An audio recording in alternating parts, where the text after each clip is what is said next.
Hello చెప్పు. నువ్వు మాట్లాడుతూ ఇలా పెట్టేస్తే ఫస్ట్ ప్లేస్ లో ఫోన్ చేయకు. నువ్వే చేసావు మరి చేయకంటే. నేను నీకు చెప్తా కాదు, నీకు ఫోన్ చేసే ముందే చెప్పా నేను నా బాధ చెప్పుకుంటా ఫోన్ పెట్టేస్తా అని.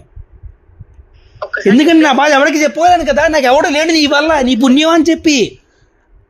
నేను ఎవరిదే ఫ్రెండ్ అంటే ఫస్ట్ ఆడికి ఫోన్ చేసి నీ ఫ్రెండ్స్ అప్పుడు మాడాను నేను.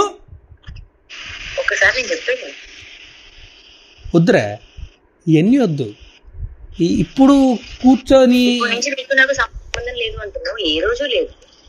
నాకు కదా ఏ రోజు లేదు కదా, ఇప్పుడు కూడా లేదు కదా. వదిలి మరి నా బతుకులను బతకనివ్వచ్చు కదా. నిన్ను ఎక్కడ ఇప్పుడు కూడా లేదు కదా, మరి నేను ఎక్కడ ప్రాబ్లం చేశాను నీకు? నేను నా దగ్గర ముంబై వెళ్తున్నాను అంటే నేను వద్దన్నాను. వద్దు అని నేను నీకు చెప్తా. నేను మాట్లాడుతున్నప్పుడు 1 minute ఆగి వింటే చెప్పు. నువ్వు వెళ్తా అన్నప్పుడు నేనేమైనా ఆపి నేనేమైనా ఇన్వాల్వ్ అయ్యి చేస్తే నువ్వు ఈ మాట అంటే నాకు పడ్డది తగులుతుంది. ఆ పిల్లకి ఇంకా నువ్వు వద్దు, అది వదిలించుకోవడానికో లేకపోతే నీ దగ్గర ఉన్నది ఇంకేదో చేయడానికో చేయడానికి అది నేను తను జడ్జ్ చేసుకుంటాం. నన్ను మాట్లాడి ఆల్రెడీ నీ గురించి చెప్పాల్సిందంతా చెప్పేసింది, అర్థమైందా? ఓకే, ఆ తర్వాత కూడా నువ్వెవరు జడ్జ్ చేయడానికి అంటున్నా కాదు. మరిద్దరికి సంబంధం లేదన్నప్పుడు నా జీవితం తెచ్చడానికి నువ్వెవరు? నేను ఎవరు తెచ్చుకుంటా నీకులాగా ఇంటికి తీసుకొచ్చా? అయ్యో నువ్వు తెచ్చుకుంటావు, సాయి గారిని ఇలా తెచ్చుకుంటావు. ఆడొక్కడే అది నేను ఒప్పుకుంటా.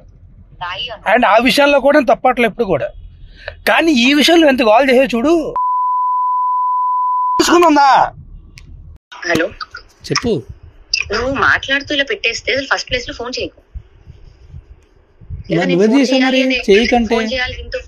నేను నీకు చెప్తా కాదు, నీకు ఫోన్ చేసే ముందే చెప్పా నేను నా బాధ చెప్పుకుంటా ఫోన్ పెట్టేస్తా అని. ఎందుకంటే నా బాధ ఎవరికి చెప్పుకోలేను కదా, నాకు ఎవడో లేడు నీ వల్ల, నీ పుణ్యం అని చెప్పి. నేను ఎవరిదే ఫ్రెండ్ అంటే ఫస్ట్ ఆడికి ఫోన్ చేసి నీ ఫ్రెండ్స్ అప్పుడు మాడాను నేను. వద్దురా ఇవన్నీ వద్దు. ఇప్పుడు కూర్చొని నాకు కదా ఏ రోజు లేదు కదా, ఇప్పుడు కూడా లేదు కదా. వదిలి మరి నా బతుకులను బతకనివ్వచ్చు కదా. నిన్ను ఎక్కడ ఇప్పుడు కూడా లేదు కదా, మరి నేను ఎక్కడ ప్రాబ్లం చేశాను నీకు? నేను నా దగ్గర ముంబై వెళ్తున్నాను అంటే నేను వద్దన్నాను. వద్దు అని నేను నీకు చెప్తా. నేను మాట్లాడుతున్నప్పుడు 1 minute ఆగి వింటే చెప్పు. నువ్వు వెళ్తా అన్నప్పుడు నేనేమైనా ఆపి నేనేమైనా ఇన్వాల్వ్ అయ్యి చేస్తే నువ్వు ఈ మాట అంటే నాకు పడ్డది తగులుతుంది.